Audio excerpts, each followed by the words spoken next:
Assalamualaikum warahmatullahi wabarakatuh. Innal hamdalillah nahmaduhu wa nasta'inuhu wa nastahdihi wa nastaghfiruh wa natubu ilayhi wa natawakkalu alayhi wa na'udzu billahi min shururi anfusina wa sayyiati a'malina. Man yahdihillahu fala mudilla lahu wa may yudlil fala hadiya lahu. Wa ashhadu an la ilaha illallah wahdahu la syarika lahu wa ashhadu anna Muhammadan 'abduhu wa rasuluh. Ya ayyuhalladzina amanu taqullaha haqqa tuqatih wa la tamutunna illa wa antum muslimun. Ya ayyuhan nasu taqu rabbakumul ladzi khalaqakum min nafsin wahidah wa khalaqa minha zawjaha wa batha minhuma rijalan katsiran wa nisaa'a wattaqullaha alladzi tasaaluna bihi wal arham innallaha kana 'alaykum raqiba. يا أيها الذين آمنوا اتقوا الله وقولوا قولا سديدا يصلح لكم أعمالكم ويغفر لكم ذنوبكم ومن يطع الله ورسوله فقد فاز فوزا عظيما. أما بعد, saudara penerbit Ustaz Mahdi Syarudin, sidang pendengar yang dirahmati dan dikasihi Allah sekalian, Alhamdulillah, pada kali ini kita akan menyambung perbincangan pada ayat ke-29 dan 30 dari surah Al-Kahfi, iaitulah firman Allah Subhanahu wa taala, A'udzu billahi minasyaitonir rajim. Wa qulil haqqu min rabbikum faman syaa'a falyu'min wa man syaa'a falyakfur inna a'tadna lidh-dhalimina naran akhata bihim suradiquha wa iyastaghithu yughathu bima'in kalmuhli yashwil wujuh bi'sa asy-syarab wa sa'at murtafaqa innal ladhina amanu wa 'amilus salihati inna la nudhi'u ajra man ahsana 'amala. Sadaqallahul azim. Dan katakanlah, kebenaran itu datang dari Tuhanmu, maka barang siapa yang ingin beriman, hendaklah dia beriman, dan barang siapa yang ingin kafir, biarlah dia kafir. Sesungguhnya kami telah sediakan bagi orang yang zalim itu neraka, yang gejolaknya mengepung mereka, dan jika mereka minta minum, nescaya mereka akan diberi minum dengan air seperti besi yang mendidih, yang menghanguskan muka. Itulah minuman yang paling buruk dan tempat istirahat yang paling jelek. Sesungguhnya mereka yang beriman dan beramal saleh, tentulah kami tidak akan menyia-nyiakan pahala mereka yang mengerjakan amalan dengan baik itu. Sidang pendengar yang dirahmati dan dikasihi Allah sekalian, kita telah membincangkan dalam ayat ke-29 menampakkan tentang dahsyatnya seksa Allah Subhanahu wa taala sehingga digambarkan seperti suradiq. Suradiq, kata Ibn Ashur dalam tafsirnya At-Tahrir wa Tanwir, menunjukkan kepada hajiz. Hajiz yang lazimnya digunakan oleh seorang manusia untuk mengepung dirinya, mempercantikkan sebagai satu perhiasan. Di sini menampakkan kepada kita ini dimasukkan oleh Allah Subhanahu wa taala dalam konteks ayat ini sebagai satu tahakkum, sebagai satu bentuk ejekan, penghinaan kepada mereka. Ini isti'arah tahakkumiyah. Nak menampakkan biasanya sya'nus suradiq yakunu fi buyut ahli taraf, fa itsbatuhu lidaril azab isti'aratun tahakkumiyatun. Lazimnya orang-orang kaya yang menggunakannya untuk menampakkan indahnya rumah mereka, membahagikan tempat yang luas itu kepada segmen-segmen, kepada partition, kepada tempat-tempat. Tapi digambarkan oleh Allah Subhanahu wa taala dalam konteks ini, pada hari kiamat besok merupakan satu bentuk penghinaan buat mereka. Mereka tidak dapat lari daripada kepungan api neraka ini. Sidang pendengar yang dirahmati dan dikasihi Allah sekalian, seterusnya perkataan istighatsah. Istighatsah ni minta pertolongan. Kalau kita lihat, biasanya minta pertolongan diberikan pertolongan, tapi dalam ayat ini Allah Subhanahu wa taala memberikan kepada mereka apa yang dimintakan itu. Diminta air, dia beri minum air yang seperti tembaga mendidih panasnya.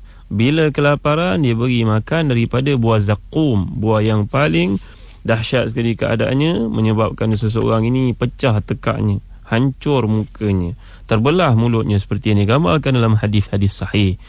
Sidang pendengar yang dirahmati dan dikasihi Allah sekalian, dalam banyak ayat-ayat Allah Subhanahu wa taala menggambarkan dahsyatnya seksa diperuntukkan untuk mereka yang ingkar pada Allah. Kita melihat dari sudut bahasa Arab, permulaan ayat ini falyakfur wa man syaa'a falyakfur. Siapa yang hendak, siapa yang degil, kufurlah kepada Allah, kafirlah kepada Allah. Inna a'tadna lidh-dhalimina naran akhata bihim suradiquha. Kami peruntukkan kepada orang zalim. Maksud di sini dia daripada khas kepada am. Kalau orang-orang kafir, dia automatik termasuk dalam orang yang menzalimi dirinya. Dan orang-orang yang melakukan dosa besar juga yang telah kita gambarkan, bukan saja di akhirat, malahan di dunia pun kadang-kala ditunjukkan peristiwa-peristiwa yang aneh, yang pelik, supaya menjadi pengajaran kepada mereka yang tinggal, jangan ikut perangai yang sama seperti kisah Umar bin Abdul Aziz mengingatkan gubernur yang dilantiknya. Apakah yang dimaksudkan dengan amalan-amalan dosa-dosa besar ini? Cuba kita lihat dalam hadis-hadis Nabi SAW, dan hadis ini merupakan hadis-hadis sahih riwayat Al-Bukhari dan Muslim.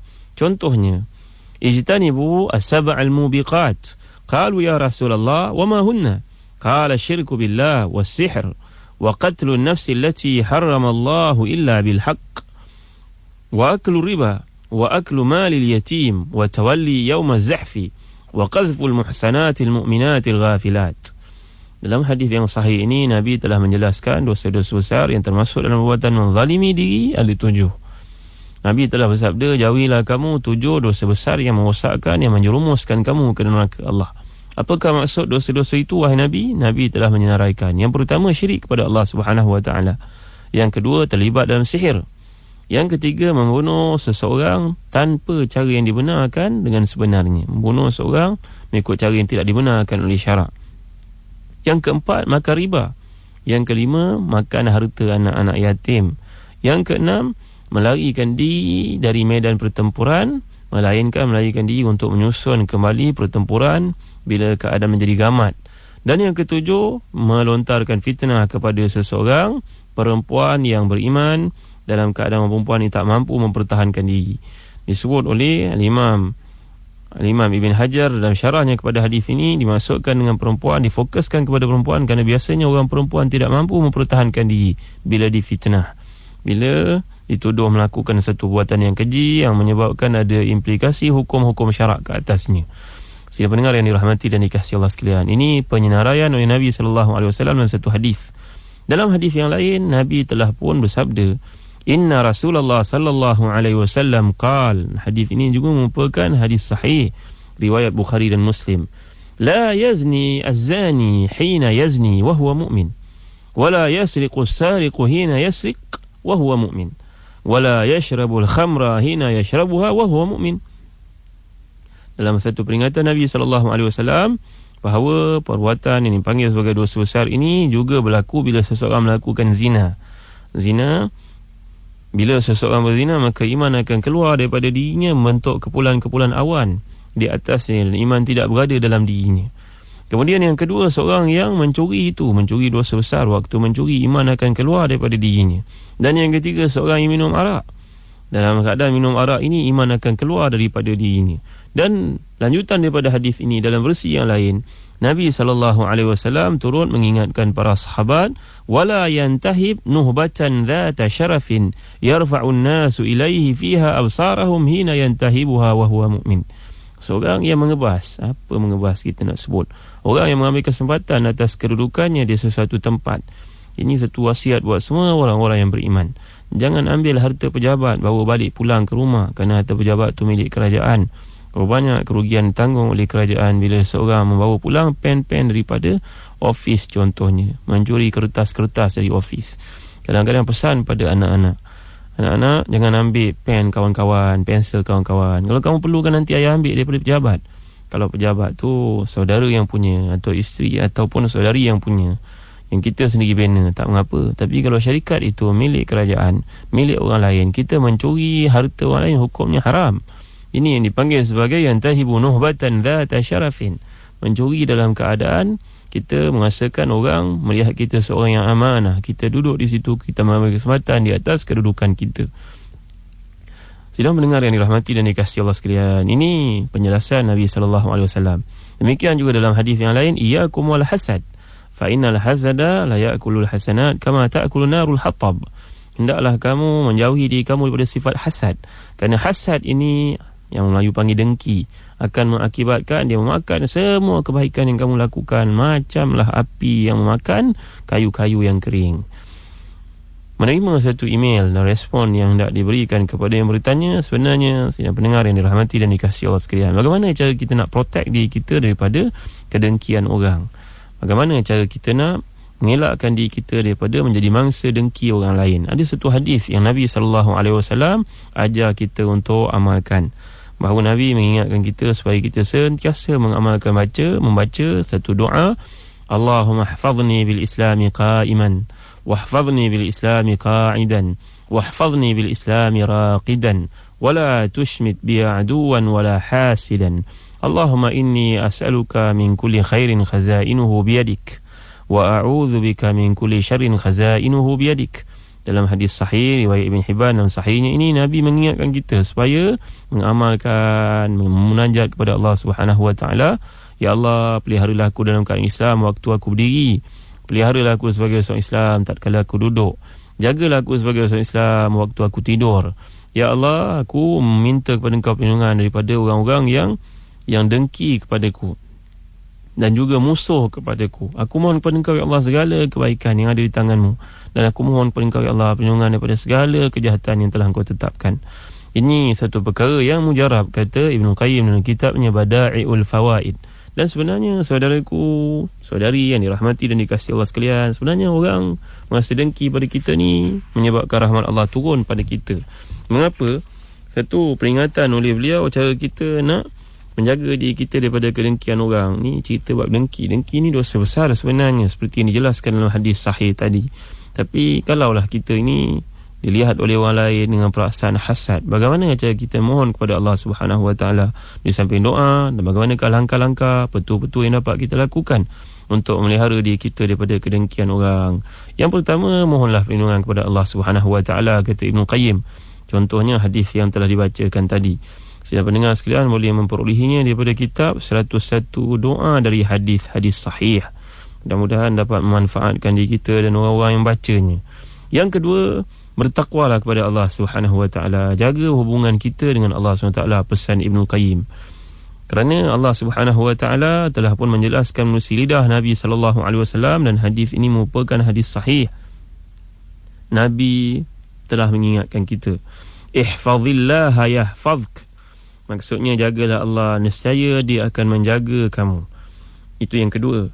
Yang ketiga, kata Ibn Qayyim dalam kitabnya Bada'iul Fawaid, hendaklah kita bersabar terhadap kedengkian orang lain dan memaafkannya. Tak perlu pula kita menyerangnya, dan ataupun kita mengeluh atau kita menghebah-hebahkan kepada orang lain, menceritakan keburukannya kepada orang lain. Apa yang kita dapat akhirnya?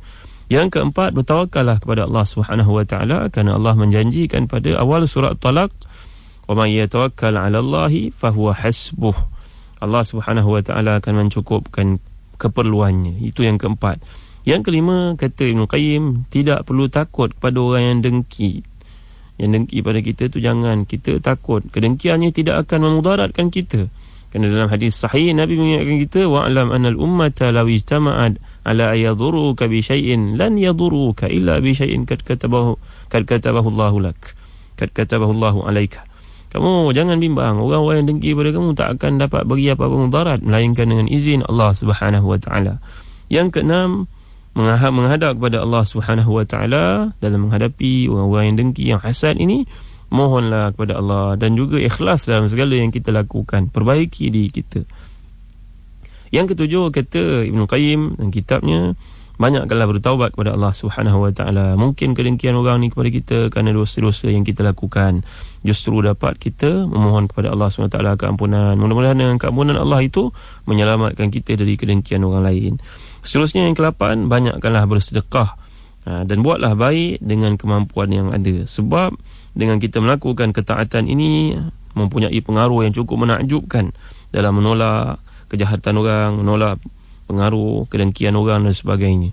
Yang ke-9, bolehlah kita dianjurkan menangani orang yang hasad ini supaya kita memadamkan api kemarahan yang ada dalam hati orang yang hasad ini dengan cara kita sentiasa berbuat kebaikan kepadanya.